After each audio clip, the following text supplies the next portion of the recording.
एक बार की बात है, एक आलसी व्यक्ति एक बौद्ध भिक्षु से कहता है, मुनिवर मेरे पास बहुत आलसपन है, जिसकी वजह से मैं अपने जीवन में जो करना चाहता हूँ वह कर नहीं पाता हूँ। मुझे कुछ रास्ता दिखाएं। तो बौद्ध भिक्षु उस आदमी से पूछते हैं, क्या तुम्हें पक्का विश्वास है कि तुम्हें आलसपन है? वह व्यक्ति कहता है, जी मुनिवार, केवल मैं ही नहीं, मेरे पूरे गांव के लोग कहते हैं कि मैं आलसी हूँ। वह बौद्ध भिक्षु उस व्यक्ति से कहते हैं, परंतु क्या तुम्हारे पास इस बात का कोई प्रमाण है कि तुम वाकई आलसी हो? वह व्यक्ति कहता है, जी मुनिवार। तो बौद्ध भिक्षु कहते हैं, क्या प्रमाण है? मुनिवार, मैं जानता तो हूं कि व्यायाम करना मेरे स्वास्थ्य के लिए अच्छा तो है, लेकिन मैं चाह कर भी नहीं कर पाता हूं क्योंकि मेरा आलस मुझे सुबह जल्दी उठने ही नहीं देता। वे बौद्ध भिक्षु कहते हैं, अच्छा तुम ऐसी आलस से परेशान हो? व्यक्ति कहता है, जी मुनिवार। बौद्ध भिक्षु कहते हैं, परंतु क्या तुम जानते हो कि आलस होता क्या है?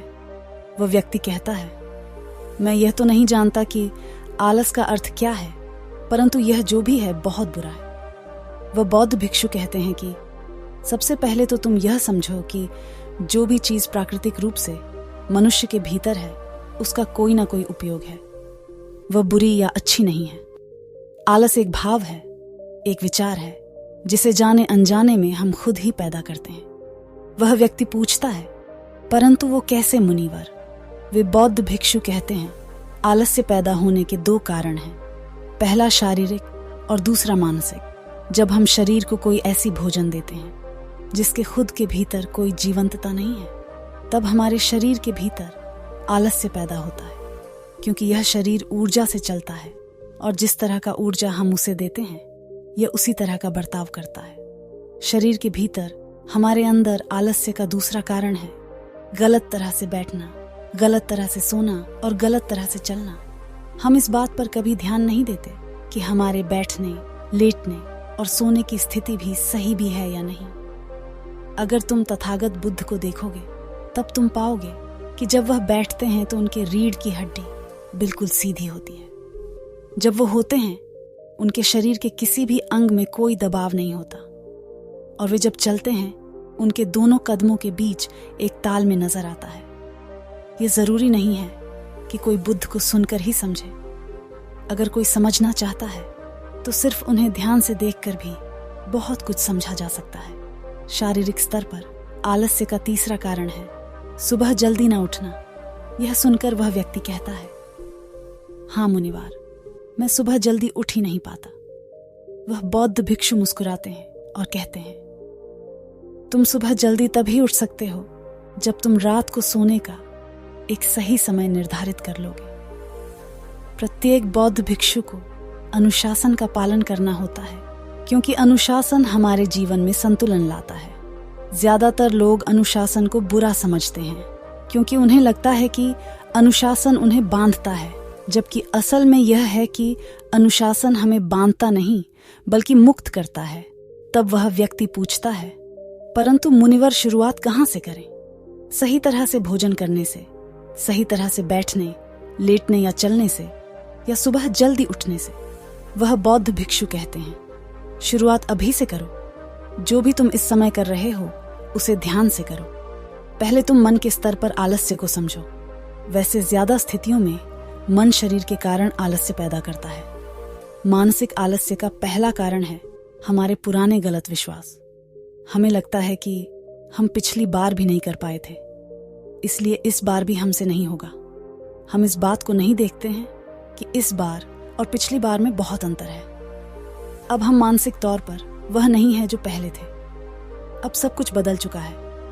जब हम अपने आप को काबिल नहीं समझते तब आलस हम पर हावी हो जाता है। दूसरा कारण है छोटी सोच वाले और आलसी लोगों का साथ देना। कभी कभी ऐसा होता है कि आलस्य हमारे भीतर नहीं होता, परंतु दूसरों लोगों से वह हमारे भीतर आ जाता है। ऐसा इसलिए होता है क्योंकि हम आलसी लोगों की संगति करते हैं। वह व्यक्ति कहता है कि जी मुनिवर, ये एकदम सत्य है, ये बात तो मैंने भी अनुभव की है। वह बौद्ध भिक्षु कहते हैं, तीसरा कारण है मन का स्पष्ट न होना।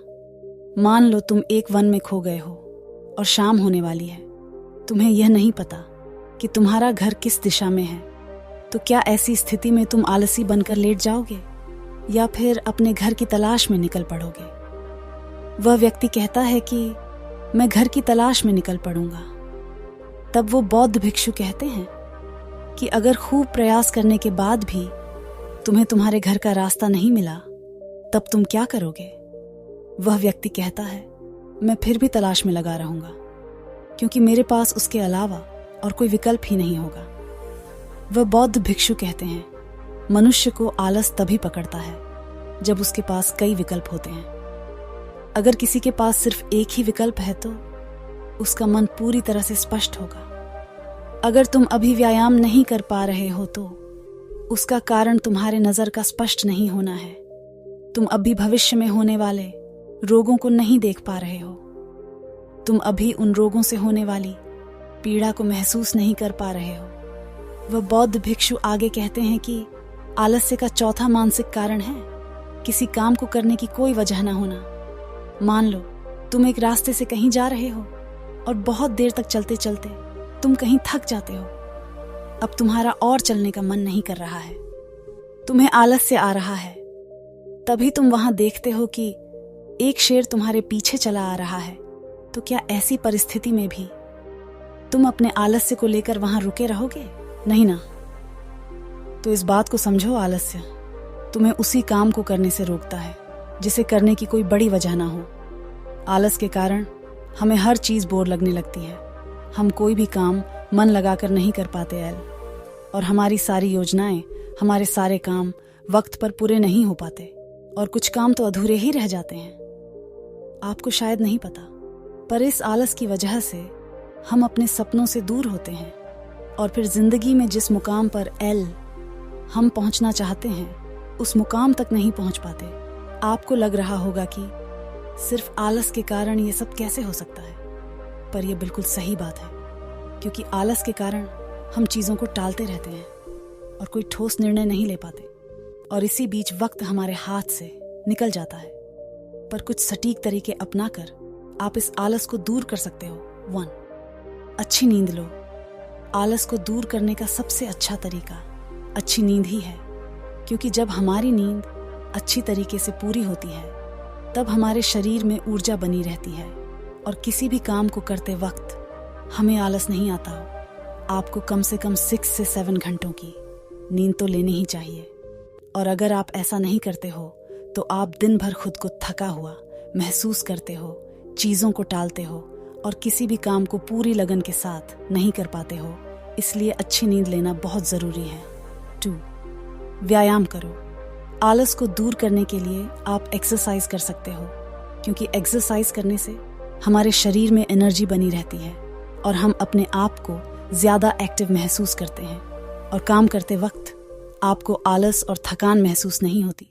वर्टिकल बार, इसलिए हर रोज़ कम से कम 20 से 30 मिनट तक एक्सरसाइज करो, जिसमें आप चलना, दौड़ना और पुशअप्स लगाना जैसे एक्सरसाइज कर सकते हो। 3. अपने लक्ष्य पर नज़र रखो। जब भी आपको अंदर से आलस आ रहा हो और आप चीज़ों को कल पर टालने की कोशिश कर रहे हो, तब आप अपने लक्ष्य को याद करो और उस लक्ष्य को पाने के लिए आपको अपनी जिंदगी में क्या क्या चीज़ें करनी है इसके बारे में सोचो और अपने आप को मोटिवेट करो। पॉजिटिव अफर्मेशंस दो, और चाहे तो आप कोई मोटिवेशनल सॉन्ग या वीडियो भी देख सकते हो, जिससे आप अंदर से पॉजिटिव और मोटिवेटेड महसूस करोगे और आप आलस को दूर कर पाओगे। 7. अपनी इच्छा शक्ति को बढ़ाओ। कभी कभी हम चीज़ों को टालने के लिए अपने आप से ही बहाने बनाने लग जाते हैं, जैसे आज काम करने का मन नहीं है, कल कर लेता हूँ, आज तो बहुत काम कर लिया, आज बहुत थक गया हूँ, कल से इस काम को जरूर करूँगा, वगैरह वगैरह।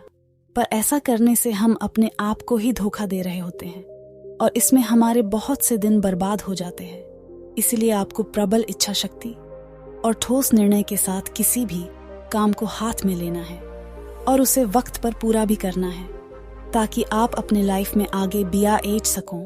अगर आपको मेरा वीडियो पसंद आया तो लाइक ज़रूर करें और सब्सक्राइब करना ना भूलें। धन्यवाद।